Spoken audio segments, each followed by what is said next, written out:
So we'll talk about the warehouse optimization, the equipment, the concepts, and then of course we'll talk a bit, maybe the last 5-7 minutes about technology. So how can a WMS warehouse management system can support all of this? But the real goal here is to talk about some case studies that we have client of ours at Anywhere throughout North America that had some issues and that had to take care of those issues themselves by putting in place some of these things.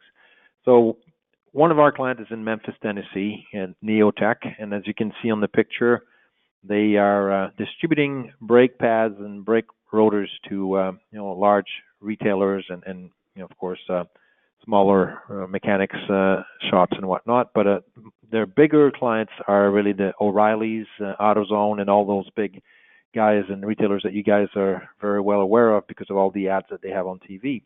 But back in the days when we started to get involved at Neotech, they were basically a small company by all means as far as number of employees, 21.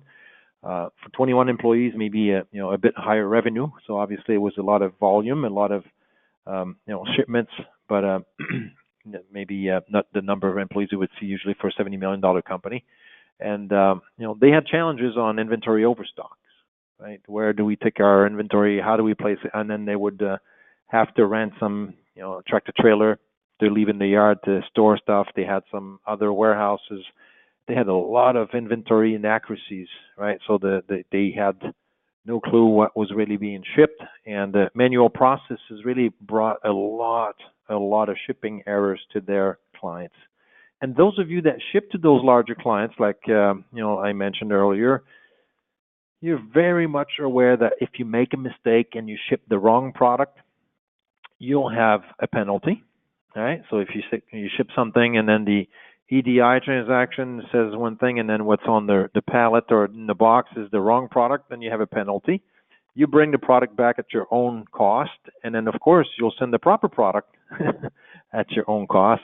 And basically the client was sometimes having to pay to put product on the shelf because the margins are already tight when you're trying to sell to these guys. So the benefit of putting a system in place, not just software, and that's what we're going to go into a lot in the next few minutes, was basically the benefits of balanced level of inventory and out of stock, right? So of course you cannot prevent to have some out of stocks, because if not, you're going to have a service level of 100%, which would mean you need a lot of safety stocks. But you need to rely on the inventory that you have there. You need to be able to, when your system says, I have this rotor in this bin, well, you need to rely on the fact that it's true. That is the rotor in this bin. And then if you go and pick it and ship it, you don't get a phone call from the client to say it's the wrong product that you shipped to me. So the shipping errors was one of the biggest things. The traceability and the control of the returns as to how do I authorize these? How do I make sure that I don't get just a Christmas basket coming back to me full of the stuff that shipped throughout the year? So I need to authorize all this. And then the big problem was the space, of course, because you cannot have enough inventory. But when you do fill the warehouse, you want to make sure that you fill it with the proper product, those that do turn quite a bit, not those that will stay on the shelf for the whole year or for most of the season because they're seasonal products. So a lot of different things. And what you see from the comment of David just retired not too long ago. Brian took over. But the last few words are really meaning a lot to probably most of you and even ourselves, is that strengthen our customer relationship. When you ship the wrong product to your client, it doesn't make for a good relationship, right? They're losing sales if they don't have the product on the shelf, and then of course you're probably going to lose clients if you don't ship the proper product at all times. So that's one example. I could go on, but I think Sam told me today we have only 45 minutes, so I don't want to take more time than was allocated to me. But we have a lot of clients like this where it's not just software; it's the process, right? So there's more on this case here as well. But I really want to get to this part, which is what's important for me today. It's to talk to you about other things in software, and a perfect example of this is racks. We have at Anywhere we've been in business since 1995. We don't sell racks. We don't sell, the forklifts that you're about to see, and then most of the layout services for the warehouse. We sell software, but we have a team dedicated to deploying warehouse management systems. That's all they do. We have about 15 people in the practice of 100 at Anywhere that all they do is walk North America, Latin America, South America, Europe, and all we do is we deploy a warehouse management system in warehouses. And very often, I would say every week, we will hear about a client or two that we walk into their warehouse where we are like, boy, they could do so much more with their space. They could do so much more because they're complaining that they have a lot of stuff, they run out of space. And in fact, they have plenty of space. They have a lot of room to add stuff. They're just not optimizing it, right? And, to be honest, what we see in Europe, because we started selling in Europe as well about 2 years ago that we opened over there, they are much better than we are in North America about optimizing the space that they have. So we have less work to do on these concepts in Europe versus what we have to do here in the U.S. and Canada and all the Latin American countries. So when we'll talk about this, I can go back and, when we started in 1995, we were a very small company, and we were a subcontractor for the first 2, 3, 4 years even that we would help large IT companies deploy software into distribution and manufacturing facilities. And back then, I can tell you that one of the first client that we had was a client in Canada called Maple Leaf Foods. And they were about to build a new warehouse for about $16 million because they ran out of space into their current warehouse. And they had a lot of trucks in the yard, trailers that they were storing stuff. They had rented another warehouse locally in the town. And it was just supposedly, exploding at the seams because they didn't have enough space. And as the team got in there, which we were part of, the senior analyst looked at this and, after a day or two said, you don't need the new warehouse. You just need to rethink the way you lay out your warehouse. You need to change all those racks and change all of the forklifts, and you'll be fine. So, a year later, instead of spending $16 million, they spent not even $2 million for all new racks, all new equipment, forklifts, and a piece of software. And they are still today running the same warehouse with the same type of products. So that's why I thought it made sense for people like you that probably run businesses, and maybe some of you will have what you're about to see today. If that's the case, then I'm sorry if we set the expectation that you would learn a lot on things you may not know. But what we do see every day when we walk into warehouses is there's still quite a bit of people that are in the situation here to the left. When you look at the left here, you'll see that if we look at aisles that you may have in your warehouse or that we see into some warehouses, they have a standard rack that very often don't go all the way up, maybe because the floor cannot sustain it. It could be that the floor needs to be reinforced or something, or they just bought racks secondhand. And we see this a lot, which is normal because as growing companies, you start a company, you grow it, and at some point say, hey, I could get a good deal on some used racks, and I'm going to buy those. They're perfectly fine. Heck, labels are already on them. So it could make sense for a lot of companies to buy those. But at the end of the day, you see the way they're set up here is that a lot of people will keep those aisles so wide, just so the forklift has enough room, the radius, to turn and align properly with the bin. That, I can tell you, that our team sees every week new warehouses that are fully set up. We are deploying software for warehouse management, and they still have this type of aisle in there. And for many of them, they have trucks in the yard storing additional stuff because they don't have enough room. So my point here is that we're not selling services to do layout like this. All right, so don't worry, I'm not trying to sell anything. What I'm saying is that just by changing the layout and adding a piece of equipment, you can go from storing the same area, 67 pallets, to 99 pallets. That's a huge increase because, as you can see, you can add racks or just narrow the aisles.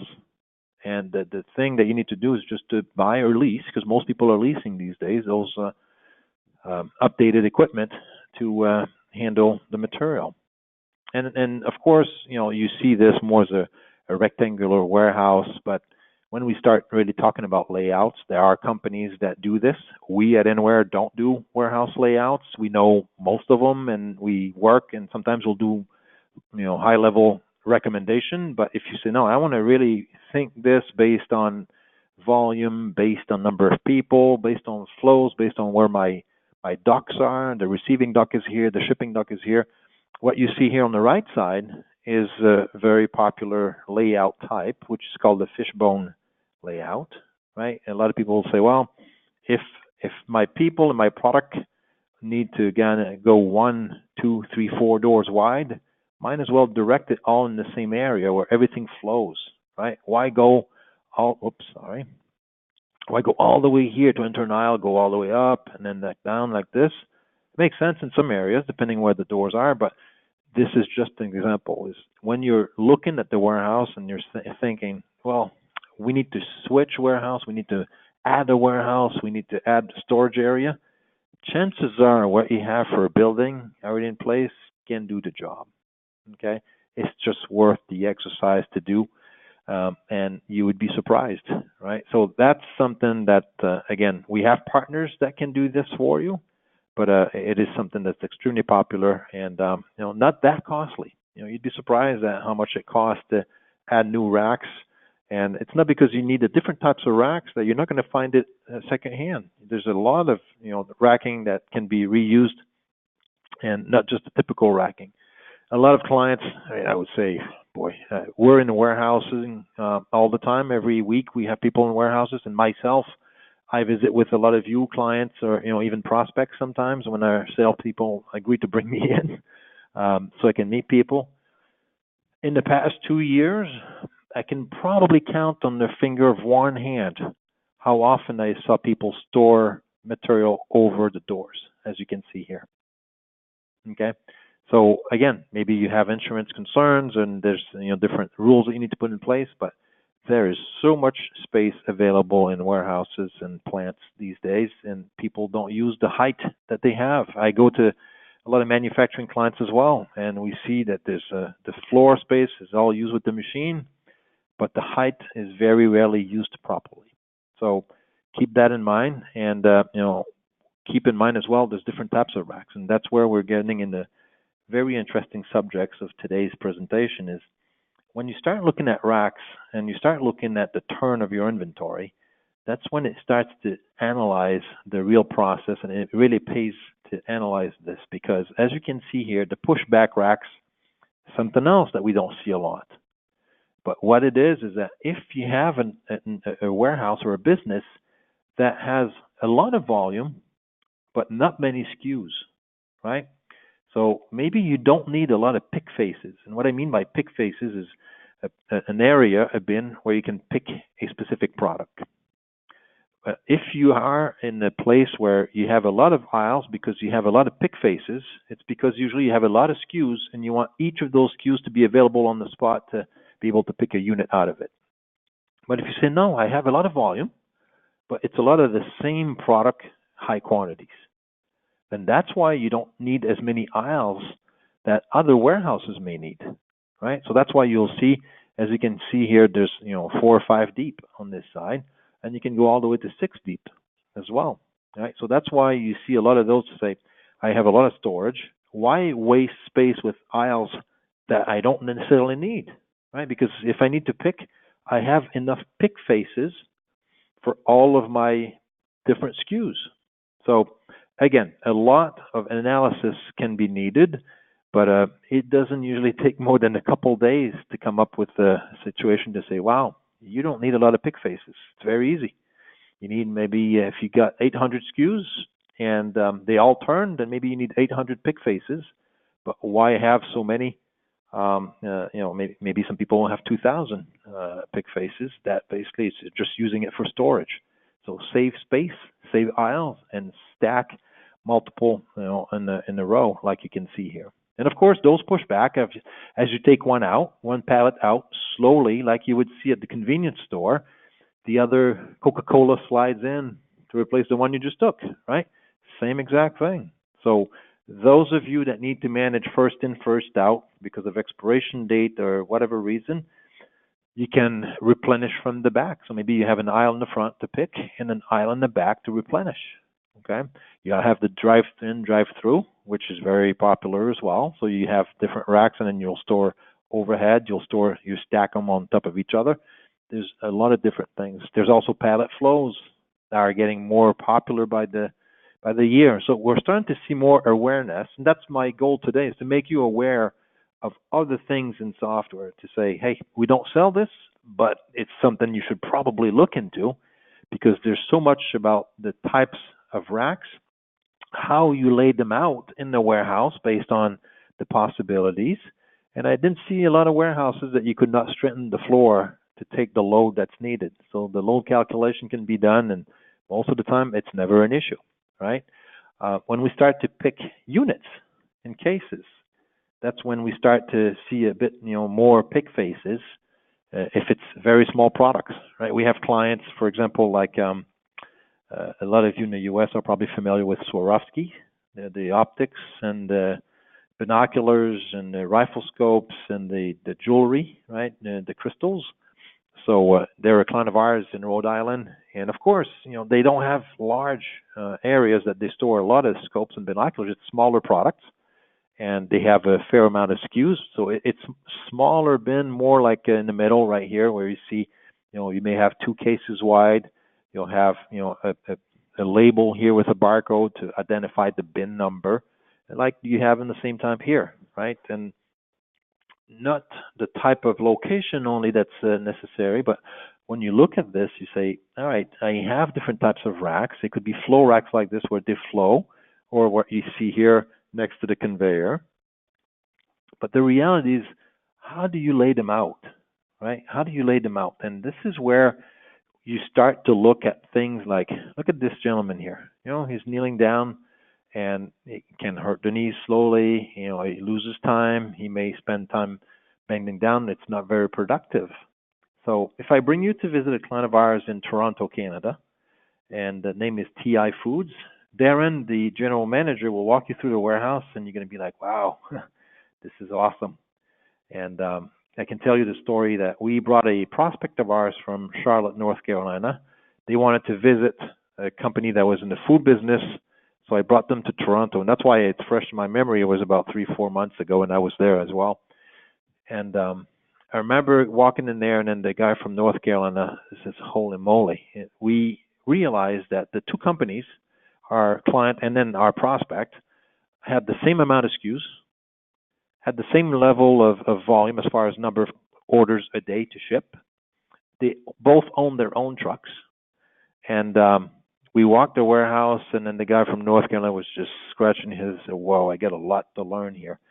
But what was really a mind-boggling moment is that when we walked into the warehouse and the gentleman from North Carolina saw the setup, he said, it makes so much sense.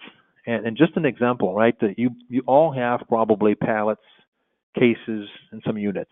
So just an example of what you see here in the middle picture. Darren at TI Foods, the lower part, he says, I don't want people to have to kneel down like this gentleman here. So the lower part was the pallet location.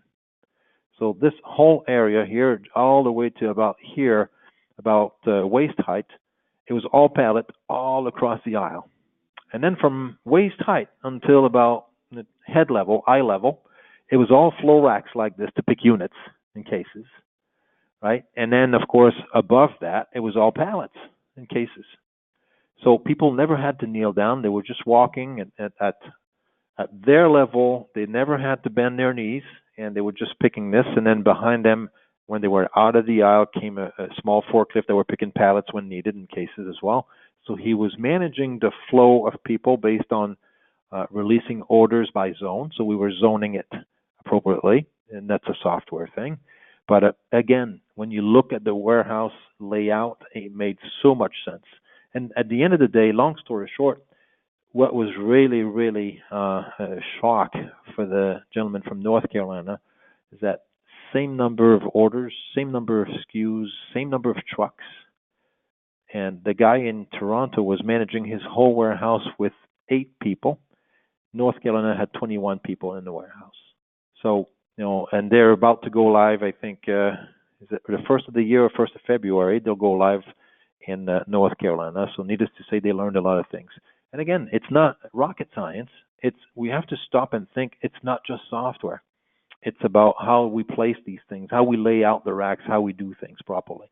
So one thing that you'll see later on in my presentation in a few minutes is that we're going to talk about bins. To me, a bin is an area in the racks that is referred to, so I can go place products or I can go pick products. So that's why you see in all of my slides here, you mostly have labels with barcodes that identify something. And a naming convention that I use usually is that you're going to have the aisle. It could be aisle A, and this could be bin A, bin 1, bin 2, bin 3, and then the shelf. So it could be A01, that's the bin, 01 for the first shelf. A, the aisle, 01 for the bin, 02 for the shelf number 2. A0103, A0104, A0105. So we keep it very simple, and we know at all times what is in each bin, because when you do run a proper warehouse like this and you manage what product is where, the system will tell you which product is in which bin, what are the serial numbers, lot numbers, what's the quantity. And even better is that as you will take stuff out when you start picking, like the lady's doing right here, you see that she has a conveyor, which is getting more and more popular slowly within the industry. You'll see that she took stuff out of bins in the back here, those flow racks. And then those are for orders that she's picking, obviously, but she's putting them into a tote. But you'll notice this tote has a label on it, and we refer to this label as a license plate. Why? Well, it's because anyone that wants to track activities in their warehouse and where's material and how many tote / pallets / cases do I have for an order. If I'm going to ship an order to my client, maybe I have 6 different boxes that need to go out the door for this order to ship complete. So that's why when we take stuff out of bins, we put it into a temporary bin, which basically is a license plate. So that's why you'll see the term license plate in a lot of warehouse operation, into a lot of warehouse software as well.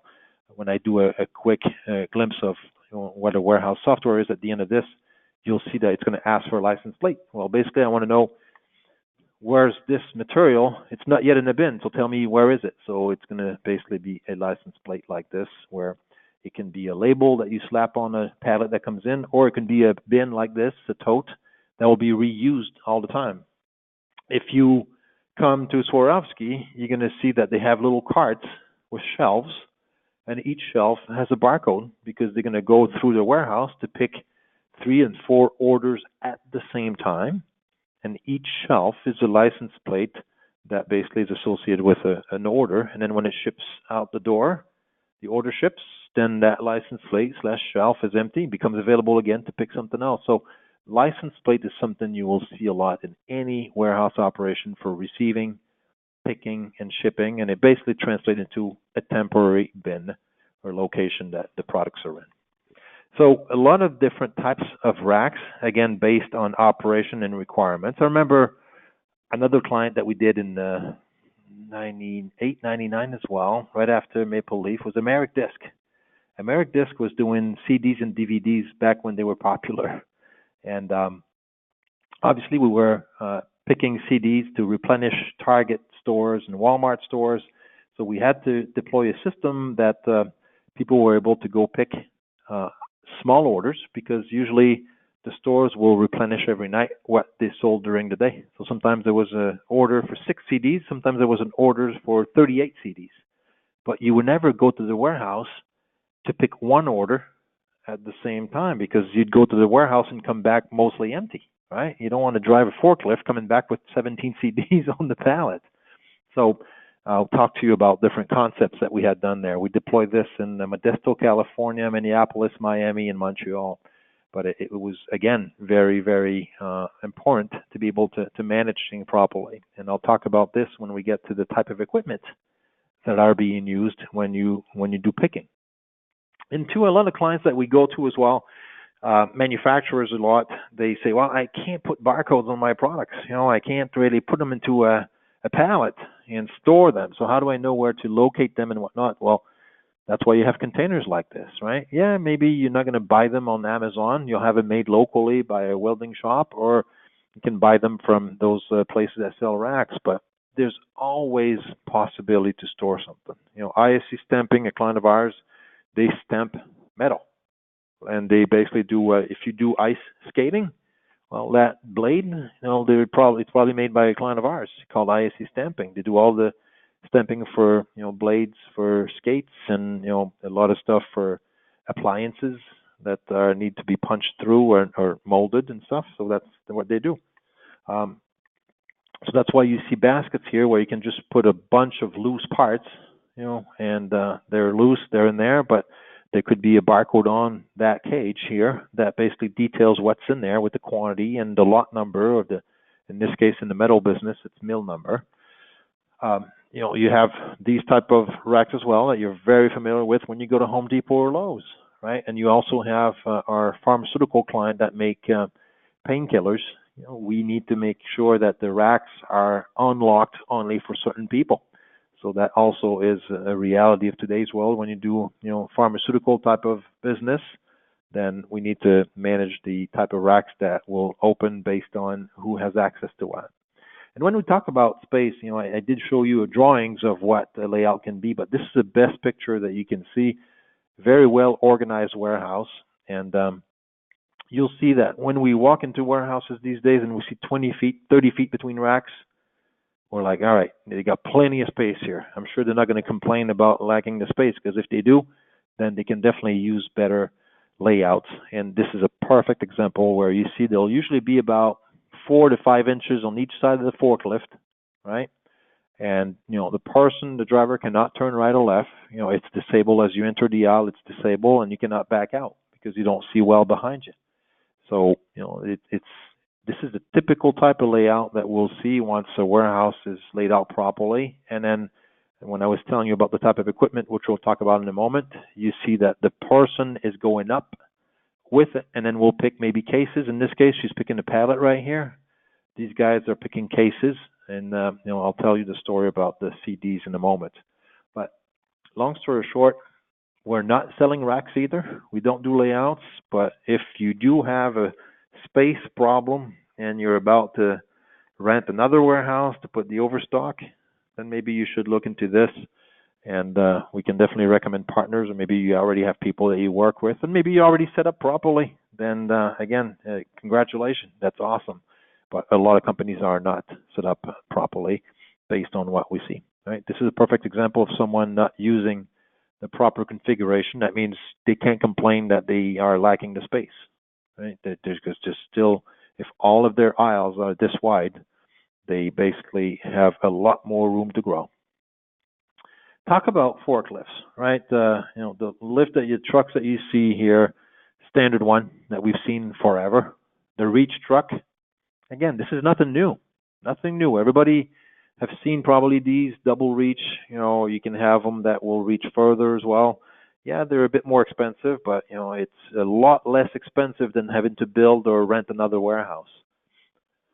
So what you see here, the walkie rider, I can tell you the story about Americ Disc. When we would go to pick, it was 24 hours operation, and we had about 31 people in the warehouse, and basically you'd go and you try to pick orders of small CDs, Celine Dion, and I don't know back in those days all the singers, but they were a couple of this singer, a couple of this title and whatnot. So you needed to go to the warehouse to go through all the pick faces, all the areas where you have all the titles, and pick. And to make it worth it, you want to come back with a full pallet.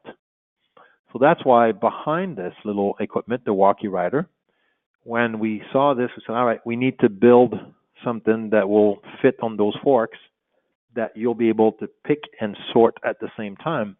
So we would have a base that looked exactly like a pallet. I should have taken a picture. And then they had sides. There was a back.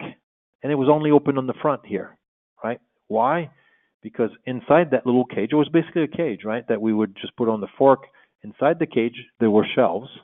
Between each shelf, they had separators. So we'd be able to pick 16 orders at the same time, which again, some of you don't need. If you ship by the pallet all the time, then forget what I'm saying.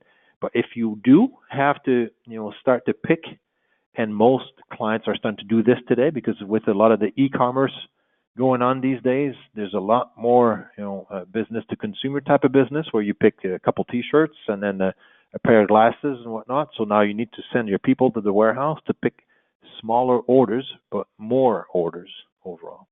So again, there's no nothing that says you have to take what's existing. So for them back then, we made those cages, and they still use them to this day. Well, today they're almost out of business on that branch of the business, right? DVDs and CDs are not very popular anymore, but it was used for many, many, many years, and it was very, very popular. Order picker, the cherry picker that you see here. I've ridden a lot of these training people, and we would ride these. Obviously, you harnessed end, so you have a harness that's attached here. This railing goes up on one side, goes up on the other side, and then you're basically picking cases or units. And behind you, you have that cage I was telling you about where it goes all the way this high. And then in this case, we were picking about 24 orders at the same time, or 30-something orders at the same time, because they were, again, small products, and going through the warehouse to pick a lot of orders and sorting them as well. A lot of people will say, I'm going to go pick a lot of stuff. I'll bring it into a zone where people are just going to sort and package. We were saving time and doing both at the same time. Why touch it twice? Right? We're going to touch it once, and then it'll be right away. It'll be done. And then you have the stackers. You have the very narrow aisle lift trucks as well, like we've seen earlier, where they swivel. This is pretty neat. But again, people, we don't see many of these. We don't see enough of these because we still see a lot of the old-fashioned forklift. And don't get me wrong, these existed 25 years ago, right? This is not new. So it's available. We just need to make you aware. And hopefully, if one of you today hangs up and says, geez, I got to look into this, then I'll be happy and we did a good job. So we talked about layouts. We talked about the type of racks. We just talked about the types of equipment. And then there's a lot more, right? I'm just making you aware of subjects here, but there's as you start to look into this with the experts, you're going to see that there's a lot more options available. And again, not that expensive. But now, what can barcoding do for you, really? So why would David Wilhite at Neotech put barcode in place? Well, I told you, when you look at a brake pad for a Toyota, a Honda, or a Suzuki, they look all the same, right? So they look the same. Even if I look at Ford, GM versus Chrysler, a brake pad's a brake pad, but one is for Ford, the other one's for GM, and they don't retrofit, right? So you don't want to ship the wrong one. But it's easy to ship the wrong one if you don't have something to validate it. And then, of course, for Neotech, it was a lifesaver because now they would scan, and if it was a wrong product, it would beep differently. Say, no, wrong product. So it creates also a validation for people that are new, right? It's hard to get labor these days in North America. So you have a lot of temps that may come in. So the help comes in from a temp agency. They send somebody that's means well but doesn't know the product. So by having something that will tell them exactly where to go, what to pick, and most importantly, will scan the barcode that will validate, is this the right bin? Yes. Is this the right product? No. Pick this other one. Then that is priceless. When you look at the equipment, you probably have seen already a lot of these type of equipments when you go to Walmart or other stores where you see people, employees of theirs, walking in the aisle, scanning a bin, looking at the product, looking at the price, or looking at the quantity available. So that's what's most popular still today, right? But there's also the RFID that I want to talk to you about. RFID was something that was available back in 1999. I remember being at a trade show in Boston presenting this because we had a project, a pilot project that we had done with the local fire department where we would put a RFID tag. So this is something, sometimes you buy a product and there's a tag in it that's fairly thick. It's not just a piece of fabric or a piece of paper. It's really a piece of plastic that's flexible. Well, there's information in it, and it communicates in real time with some sensors to tell the system, hey, I just went from the truck to the warehouse. As you can see here, it has sensors, and as the product goes through those sensors, then the transfer will be done automatically. To be honest, in 2001, we thought this was it. Like most of the industry thought, all right, barcode will die, and in 10 years, 15 years, it's going to be all RFID tags. Granted, they were a bit expensive back in those years, maybe 40, 50 cents a piece, and they went down in price, maybe 15, 10 cents, and depends on the quantity you buy, of course. But they're still not popular today. So it did not stick like we thought it would. It's not a perfect science either, because sometimes you have a box and you're just moving it to the lab, and it comes too close to the sensor over here, and then it captures it, and then now the inventory was just depleted because they came. So it was not a perfect science. Maybe that's one reason. What we had done for the fire department is that we had put an RFID tag like this into helmets. So the truck would get there. There was 7 helmets in the truck. As the chief goes in, he would know right away on his screen how many of those firefighters had already left with their helmets on, so he would know who was in the building already. So it was nobody had to scan anything. It was just by the fact that going out the door, you knew who was out of that truck and into that building. But it was a clever pilot project, and everybody in the barcode industry thought they would be no longer scanning barcodes. But here we are in 2018, 18 years later, 17 years later, and we still don't see a lot of these. So barcode is here to stay. And of course, those devices that you see here are still very much popular. They are communicating in real time through the Wi-Fi, so they are radio frequencies. So you will not need to dock the device on the base to synchronize data, and I'll give you a glimpse of that at the end. But that's something that is still very much in there today. The barcoding, why does a barcode help you? Of course, well, it's because a lot of warehouses, people don't rely on the inventory that they think they have based on what QuickBooks tells them or other systems. They say, well, it says I have 1,000, but maybe I have 500. I don't know. We need to go check. And it says it's in that area. I don't know. So inaccuracies are extremely present in all places of a warehouse if you don't have barcode. And most importantly, if you turn a lot of SKUs, if you turn your inventory a lot during the year. So very important to start scanning for those of you that have inaccuracies and inventory challenges. And, it will increase dramatically. We have a client that went live in the janitorial, sanitorial type of business, cleaning products, trash bags. They sell to hospitals, schools, and banks, clients that need those supplies, obviously. And they went from a 54% inventory accuracy in their warehouse, being able to rely on this, to 96.6% in less than 6 months. Okay? So after a year, they were up to, like everybody else, 99-point-something%. But a lot of those inventory inaccuracies initiate directly at receiving. So not many people know this, but most of the inaccuracies will be from the receiving that is inaccurate. So we'll do a transaction on the handheld later on so you can see what it is. But overall, the reason that you do this with the barcode versus manual is right there, right? 3 million manual entries. Studies clearly say that you'll have about 10,000 errors versus 3 million entries by barcode, you have 1 error. So that alone is a good return on investment as far as the cost of errors. And then the barcode is 9 times faster. So imagine if you're receiving something, and some of you are in the food business, chemical business, pharmaceutical, you need to manage serial numbers, lot numbers, and you have to say which one did I ship to which client. You have to manually track that. It takes time. And scanning a barcode for a serial number, say here's what I shipped, and boom, it's in the system, and you know who got what for serial number or lot number, is extremely quick payback. So it's faster, and then you lower the amount of errors. And then we basically direct with the software, we direct people through the warehouse in the best optimal way is also something very important. If you put yourself in the shoes of your employees, right, and then I'm sure that I've visited maybe some of your warehouses or some warehouses similar to you. Everybody's lean. There's nobody that has warehouse employees doing nothing and waiting for orders to come in, right? So they're all under pressure to perform. We measure the number of lines. So if I would ask you right now to take your pencils and then write down these numbers, which could represent serial number or lot number of latex gloves that you sell, and then I come here, and so these are the mistakes that we'll see most of the time. So people are people. Human will make mistakes. So you'll substitute, right? And it's a 57, it'll be S7. We'll basically transpose.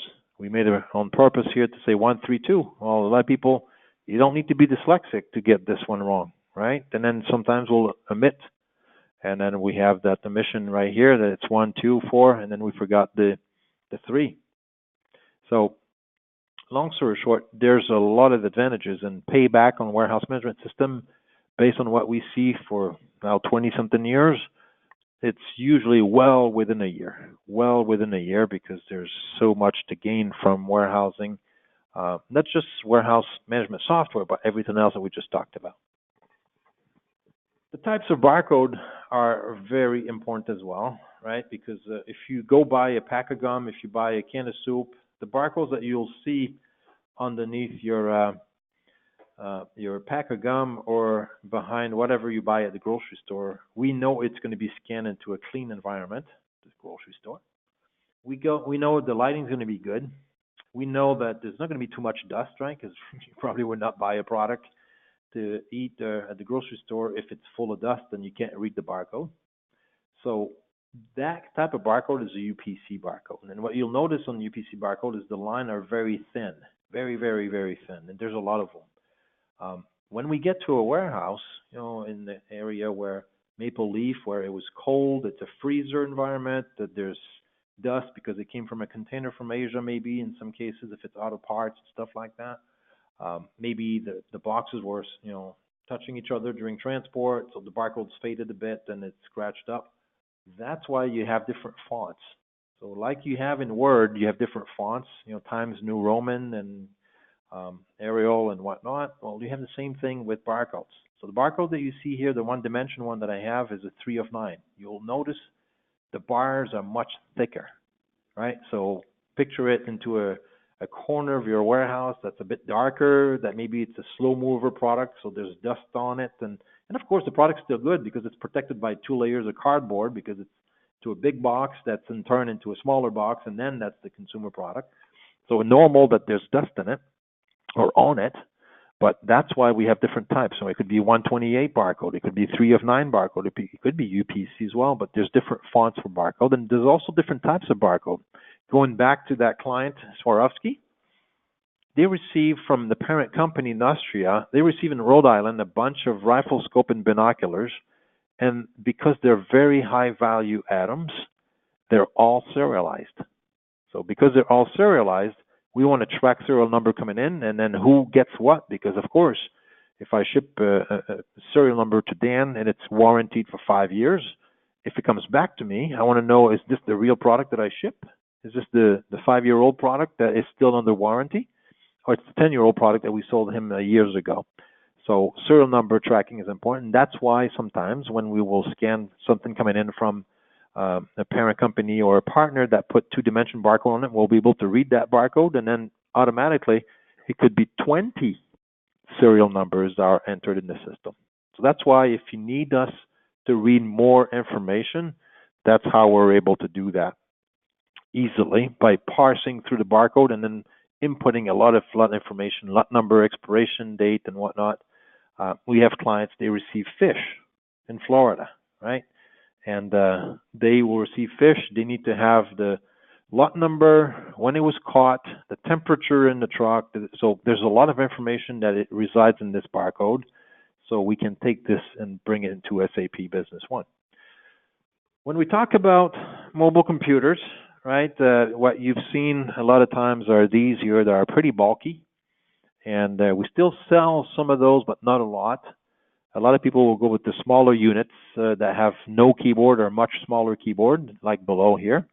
Why? Because we don't ask people to enter much text anymore. We enter quantity, but as you know, most of a keyboard can be on the screen. But in our case, we don't even use the keyboard other than the quantity, unless it's something very out of the ordinary. So you'll be able to see that more and more people are going to use these devices below here that are very easily portable. You can still have pistol grip here that is easy to manage with the trigger on it, so it's easy to do that.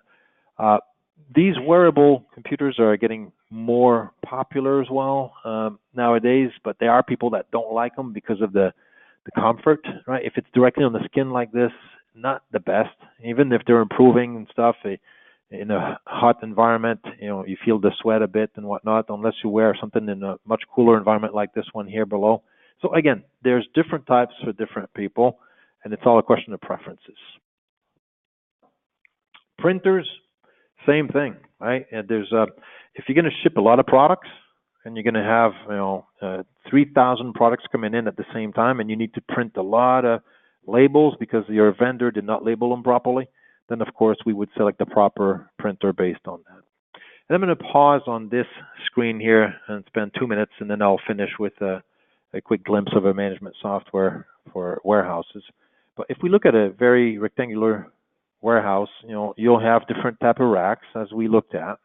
You have aisles. My naming convention here is aisle A, bin 01, shelf 03, right? And of course you have a barcode on the shelf. And then what a warehouse management system would do is it would direct you through those racks to optimize your sequence to pick. I was telling you earlier about CDs, right? When we would go for CDs, we'd make sure that we'd pick on this side here first, all the way there, and then we'd go on the other side. So the analysis of time and movement is very important because the system is not going to direct people based on alphanumerical sequence. It's going to direct people based on what is your preferred way that your workers move through the warehouse so they're not moving for nothing. It could be that you do this side and then you come back on the other side if your aisles are wide, and then you go back on this side, or you go and do two sides at the same time, and then you go at the end of aisle B, come back here to enter the beginning of aisle C. And you'll notice that you can also have different zones, right? Unit zone, case zone, pallet zones if you want to. Why? Again, because maybe you have CDs to ship and it's an order of 1,552 CDs to send to the central warehouse of Walmart. In that case, I could have Sam with a forklift pick a pallet of 1,000. I could have Dan picking a case of, or 5 cases of 100. And I could have somebody else pick the 55 units, all picking for the same order and all picking at the same time, but in different areas of the warehouse with different equipment, not walking on top of each other. And at the end, when they're done, they're just dropping this. The guy that's picking a pallet is going to be done before. He'll drop it here, and then somebody will do the repacking to shrink wrap everything together and then ship it out the door. And then by shipping it out the door, it's going to print all the labels and the certificate of origin and the packing slip, and then, of course, the bill of lading, and out the door it goes. So we'll do also container management, and then, of course, you'll see license plates being asked, because if I have, I don't know, a truck comes in, backs up to our dock, drops 3 pallets, and those pallets are right there on the dock. I'm going to go receive them. I want to tell the people in the warehouse, hey, this product just came in, it's on this pallet, this other product's on the other pallet. It's not yet where it belongs in the bins, but it still needs to be available right away for people in shipping, maybe that were waiting for that product. So instead of going to pick in there, then they'll be able to go directly here. Or as an employee that's doing receiving, maybe I'll just want to transfer it directly to the shipping dock. Why touch it, bring it to bins if somebody else is going to go right away to pick in bins? Touch it once, bring it directly, what we call cross dock it, and bring it to the other one. Okay? So, Sam, before I go into the demo of the warehouse, I'd like to pause there and open it up for question, and I'll continue. Sure. If anyone has a question at the moment regarding the content that Dan shared with us, I feel free to use the chat box in GoToWebinar as the interface, or you can also talk directly with your microphone. I'm gonna unmute everyone so you can ask a question if you want. So everyone is unmuted now. You should be able to use your microphone if you want. So we'll be waiting. Let's see if anyone has a question at the moment.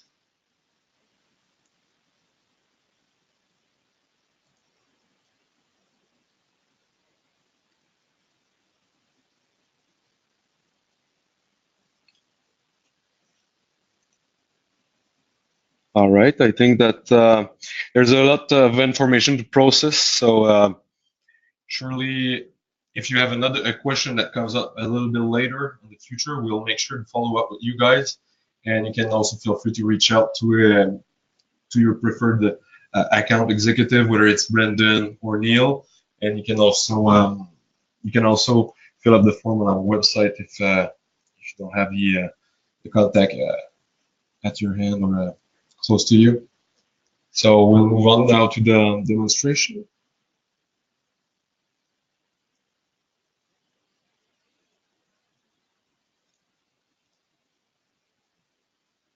So I think Dan disconnected. Dan, are you still here?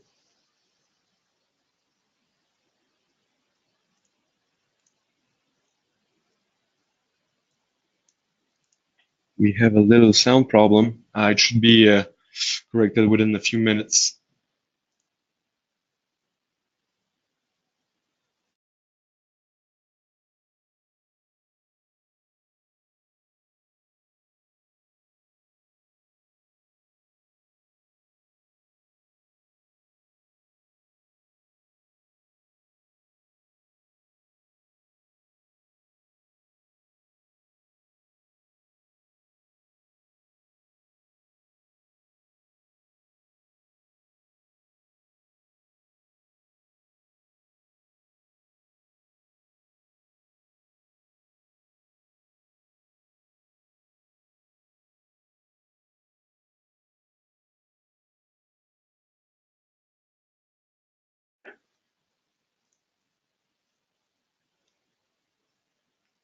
Here we go. We're almost there.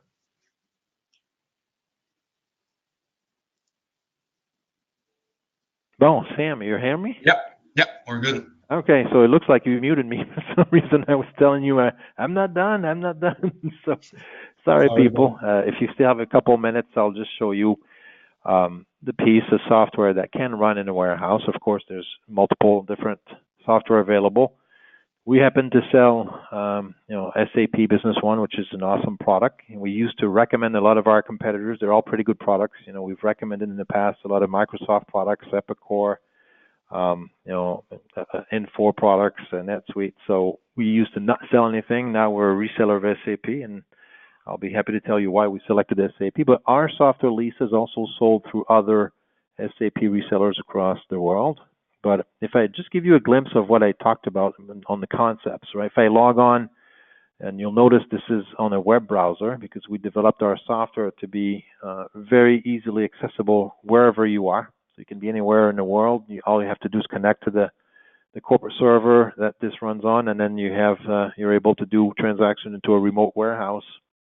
Or if you are going to a client, you're a salesperson, you have access to this, you can go get a sample, deplete inventory, assuming you have authorization. So that's why you select a company that you log in. Username, we obviously want to know who's going to touch what.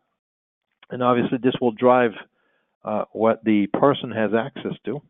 So again, it allows the person to select a warehouse, because within the same facility, you could have a stock warehouse, a lab warehouse, you could have a returns warehouse, inspection warehouse, so you can have virtual warehouses within the same building.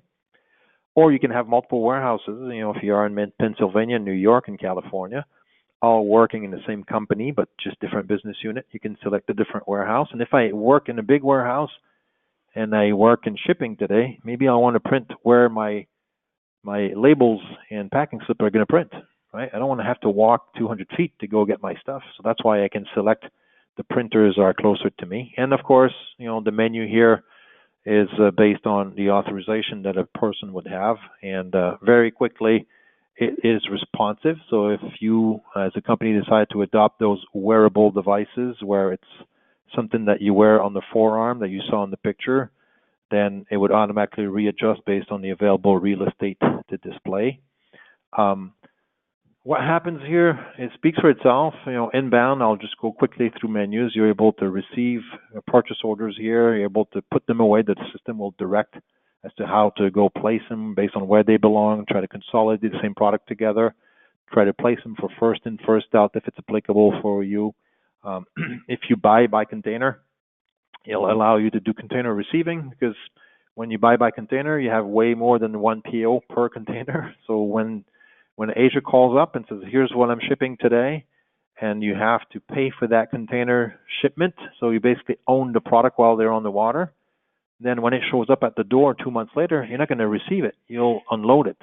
So you're basically going to unload the container, versus if you did not pay for it 2 months ago and then it's received on the day of it shows up, then you would receive it right away. Versus unloading, if you paid for it 2 months ago, well, you already needed it on the books, right? When you paid for it, it's yours. You want to put it into a virtual warehouse and transit on the water.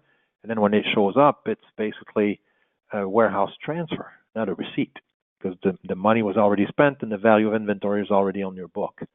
So we'll get back to that quickly. Outbound speaks for itself as well. You can do picking. The system will direct you to pick one order or multiple orders. Should the client say, I want to pick 16 orders at a time, like Swarovski, you can pack or repack. If I'm going to pick a pallet in 2 cases and 6 units, maybe I'll want to shrink wrap everything from 3 different license plates that were picked by 3 different guys, and then shrink wrap them together into one package going out the door. And then, of course, I'll do shipping. And you have more menus as well. If I do production, maybe some of you it's not applicable, but because we're so tightly integrated, we decided to allow people to, if I'm going to go pick a sales order, I need to pull stuff out of bins to ship to clients.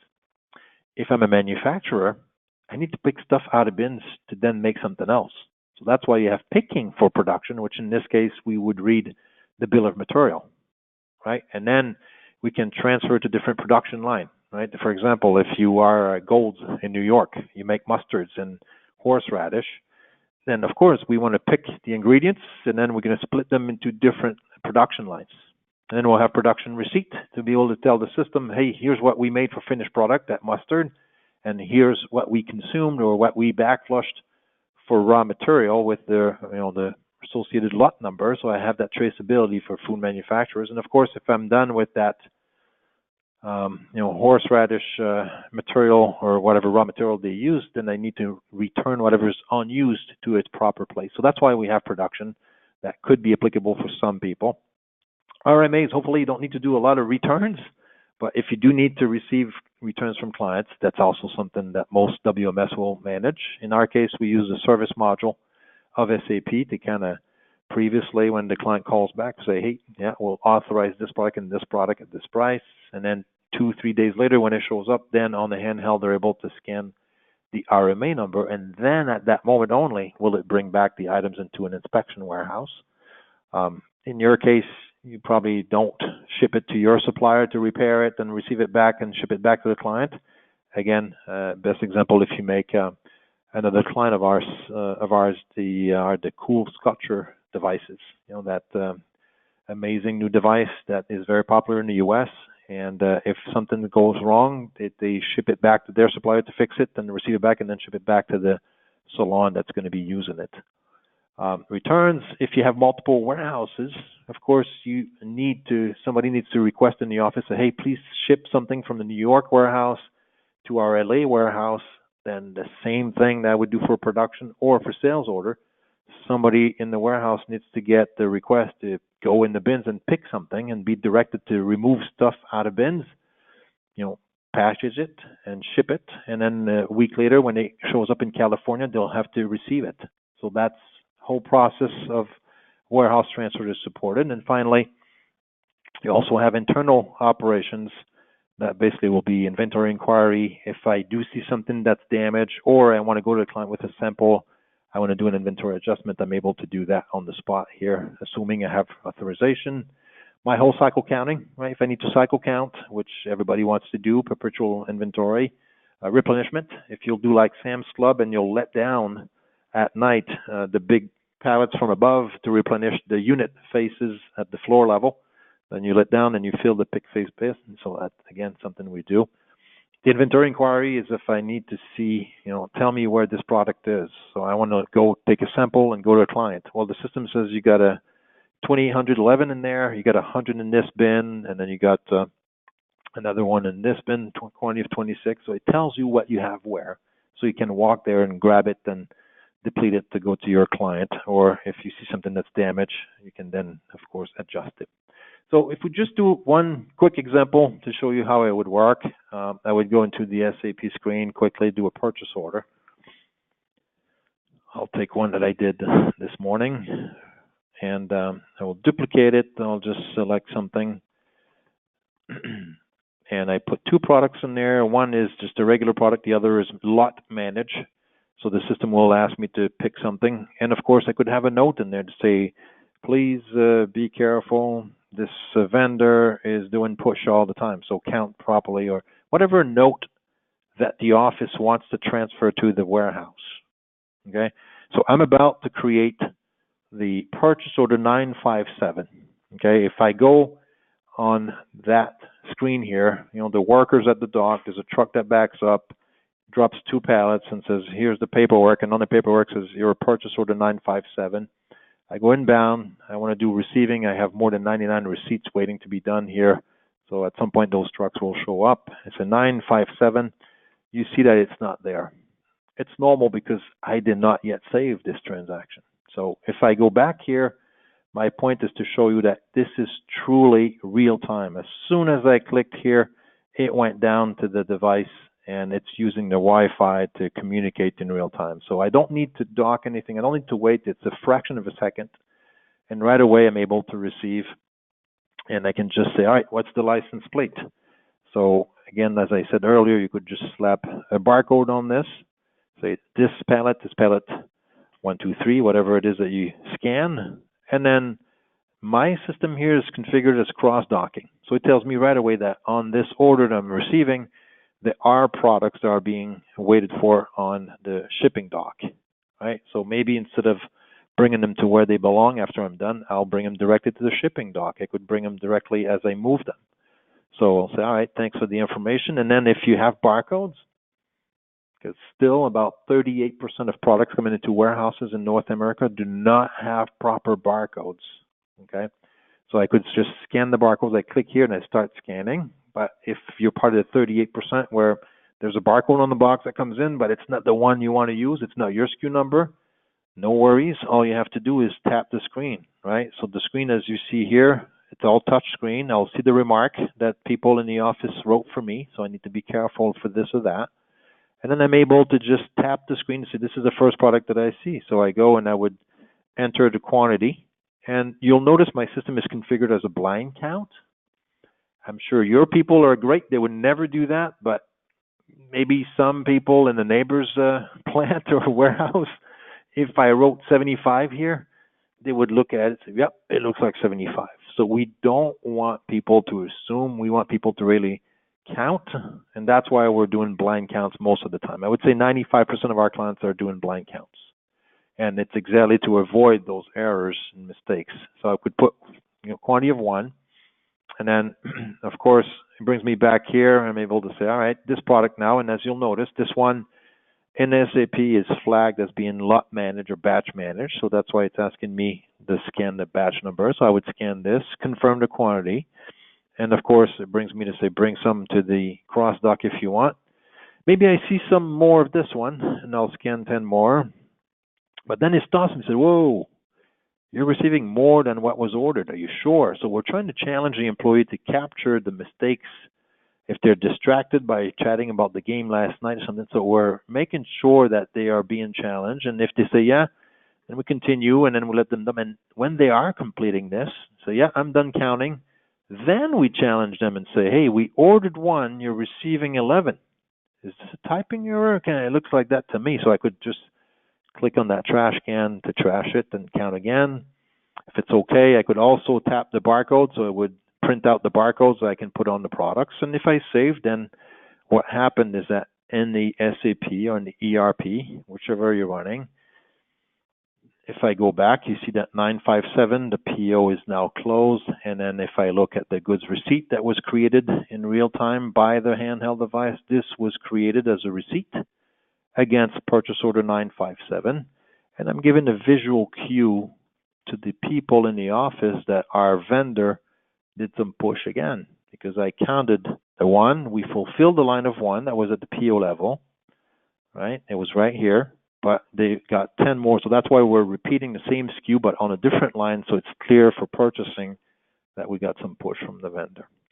So Sam, I think I went way over time. Apologies about this to everybody, but as you can see, we're very, very passionate about warehousing.